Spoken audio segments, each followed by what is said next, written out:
Prime Minister Modi in Samarkand said directly in front of the world's cameras, "This is not an era for war, Mr. President," which is as clear a message.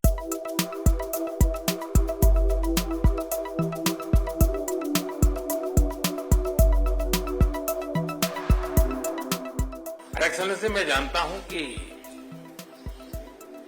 आज का युग युद्ध का है नहीं और हमने phone पर भी कई बार आपसे इस विषय में बात की है।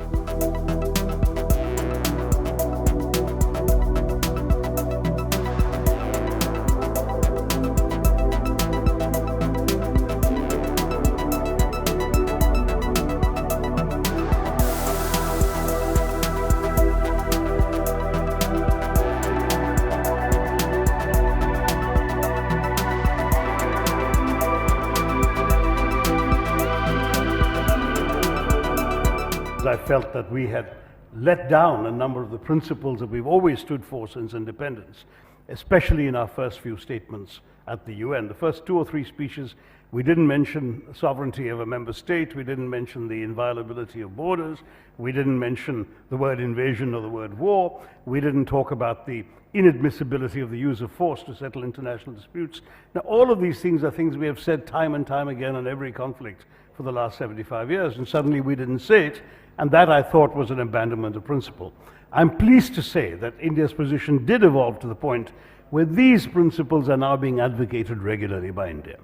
Why was India reluctant to take a stand against Russia? I'd say there was some practical politics involved.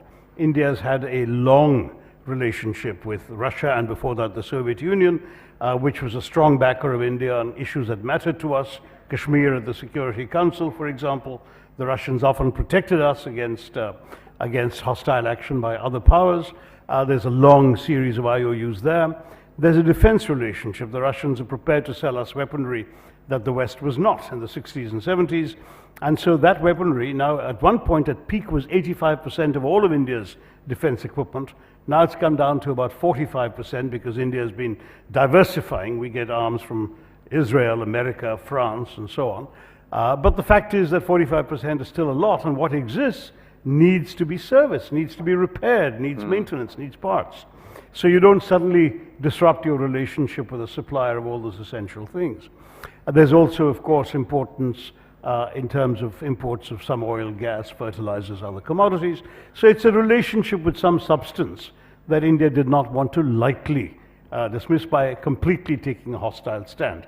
That much I can understand, but I do believe we could have told the Russians where we stood, and it was interesting that finally Prime Minister Modi in Samarkand said directly in front of the world's cameras, "This is not an era for war, Mr. President," which is as clear a message. And as recently as November, Jaishankar, the foreign minister, was in Moscow, and he kept talking about the vital importance of peace and dialogue and so on. So I'd say that India in its own way is pushing for a solution.